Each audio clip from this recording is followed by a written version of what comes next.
Why? I just became an official gaming channel. But my oath to make a 7 Deadly Sins video every time there's a new 7 Deadly Sins drop. Dang it! Hi there, I'm DripKnight, and typically what I do is I divide this video to a spoiler-free section. He's so cool! And a spoiler second half. He did what? The number one question I had going to this, how's Tristan? Am I going to like him more? Am I going to hate him? How will this, I guess, movie impact to me, how I feel about this character? And after watching this, absolutely I love him. Yes, he is not a wimp, thank goodness. He's just afraid of using his powers, but he can still fight if he needs to. He kind of reminds me of a young teen Gohan in a way. Young, has an amazing father figure, quote unquote amazing, who is very powerful, and everyone sees him as a hero, and he has such big shoes to fill, but deep inside, he has an awakening of power that he's afraid to use. It's a trope that you see many times, and with this trope, it actually kind of makes sense, with Tristan having an angel power and demon power. So the more I watch, the more it makes me actually want to watch more of him, which in my eyes makes him a perfect MC. Now, how is Lancelot? Well, he actually uses his brain, which is a very nice to see. He's not just muscles with nothing, thinking he's gonna just charge in and win. No, he's not Ichigo, for goodness sakes, getting a goddamn power up to win every single fight. He can actually fight.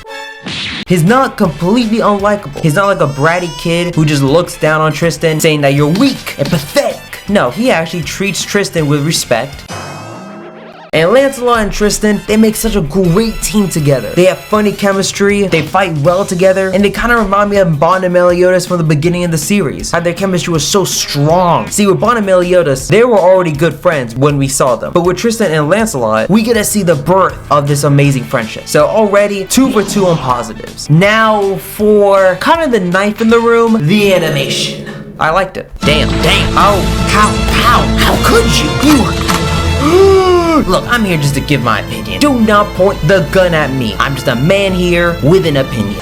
To be honest, it feels like a step up from what we previously got in part 1 and of also season 4 and season 3. And it has constant action, but with a purpose. The best way I can describe this animation to people who really don't understand what I'm talking about is like if you have a burger that you just got from the restaurant itself. If you take a bite in that burger, it is amazing. Wait 2 hours, leave it in the fridge, you take it out, take a bite in that thing is cold and icky. That is season 3 and season 4. The previous one was season 1 and season 2. Now we warmed it up and now we're taking a bite in it. It's not as good as when we got it fresh, but it's not as bad as when it was cold and icky. It's just enough where I can actually eat and not starve to death. You know what I mean? Now, I'm gonna give you guys 5 seconds to leave. This is the spoiler part of the video. You have 5, 4, and 1. Let's begin. Man! So the way the movie begins is we see the last scene from the first movie. We see Tristan in fear, unable to do anything, and then he has to get saved by Lancelot. Then Tristan and Lancelot team up and try to defeat Death Pierce and his mage. That creepy tentacle monster, creepy ass crab thing. They actually fight pretty good together. Lancelot being a lot like his father, great at boxing. And Tristan ain't no bitch. He can deal lethal damage. And when Tristan cuts loose, the world better be afraid of him. Then the 7 Deadly Sins show up, wreck house, and when all hope seems lost for the villains, they dip. Then Tristan and Lancelot go in there, try to capture him, interrogate him, saying, "Why did you do this to my mother?" But of course, their power wasn't really doing much until Tristan had to let loose. Had to let this dormant demon power that he was so afraid of out of him. And the second Tristan did that, Death Pierce didn't stand a chance. Even if his monster, grotesque form, he didn't stand a chance. But now, what do you get when you're left alone with an angel demon child who just let loose? You get rampage. You get berserk.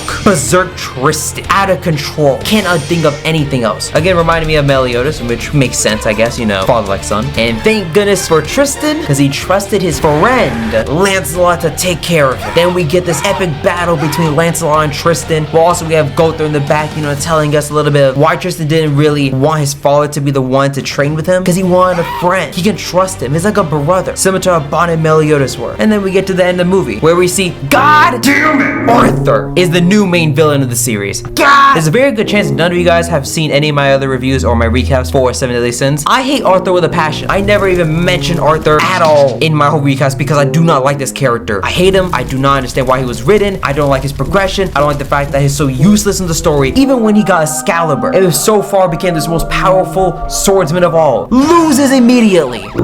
Look, fine. He may be so trash as a hero that he has to become a villain, but so far, I still don't like this guy at all. But you know what I do like? I like how Elizabeth in this movie was the queen I knew she could be, saying it in the most badass way possible, saying, "You caught me off guard, but not again." Final flash! And easily the best scene in the whole movie, when Jericho took off her mask.